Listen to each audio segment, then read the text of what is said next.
folks from all across the country, and to get them on board with your legislation. You have to have those people skills, you have to have that empathy, and you have to have that human contact.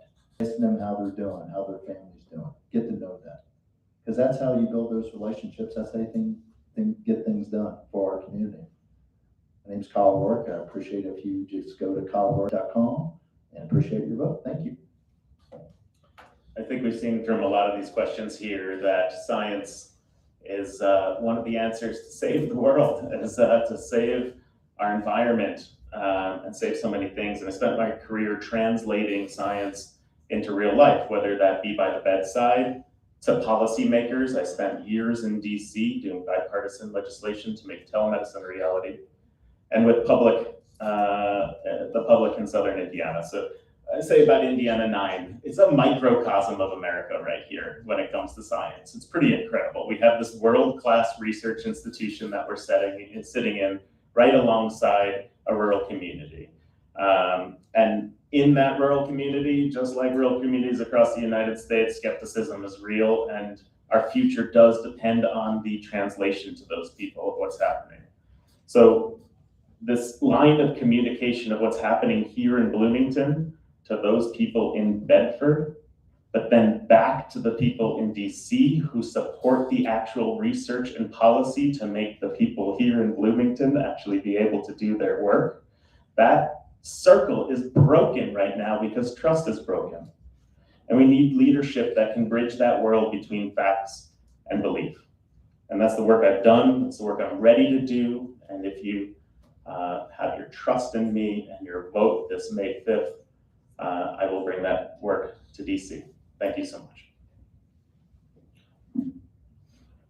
This planet is not our inheritance. This planet was given to us in trust from our parents to give to their grandchildren. It's what we pass down. It's not something that we use up so that it's all used up the day after we die. It's something that we have a responsibility to future generations and to ourselves. And economics is always, there's always this pull between economics and the environment, and what are we gonna do? And the answer is always, unfortunately, economics, right? Our environment loses so often in that tug of war. And one of the things that's really nice about science is it begins to give us answers to how we can balance that better and how we can move forward and optimize those two things that people are trying to keep an eye on. It is our future. It is at risk. It is being undermined. And that's why I want to go to Congress to fight for this. You know, when I talk about fighting, I'm not talking about duking it out or having a knife fight. Sorry, for those of you that weren't in the other, he sometimes references knife fights, so that was not a threat. So don't anybody get triggered. But it's about standing our ground and saying, these are our values, these are our priorities, and helping people understand why we see this and understand why it's in their best interest. It is about relationships. It is about trust. But that doesn't mean that we have to lose ourselves and blend in with the people that are causing this mess. It just means that we can disagree without being disagreeable. We need to stand up for what we believe in. Thank you. Yeah, the actual quote, Brad, was that we're in a street fight for our democracy, and I can handle a street fight. As I said in my opening, I've been a science guy all my life. If elected, I would put a high priority in trying to bring back rational problem solving, and particularly looking for compromises that lead to win-win solutions. They're out there, we just need to apply ourselves to do that. I would certainly do my best to try to bring back the independence of the National Science Foundation and maintain its funding. I would do my very best to fully fund the EPA and isolate it from political influence. The other thing I think is that I have the technical background, including a PhD in the science area, applied science. And I think I'm very capable of analyzing the new technical challenges that we face in things like artificial intelligence, small nuclear reactors, and cybersecurity.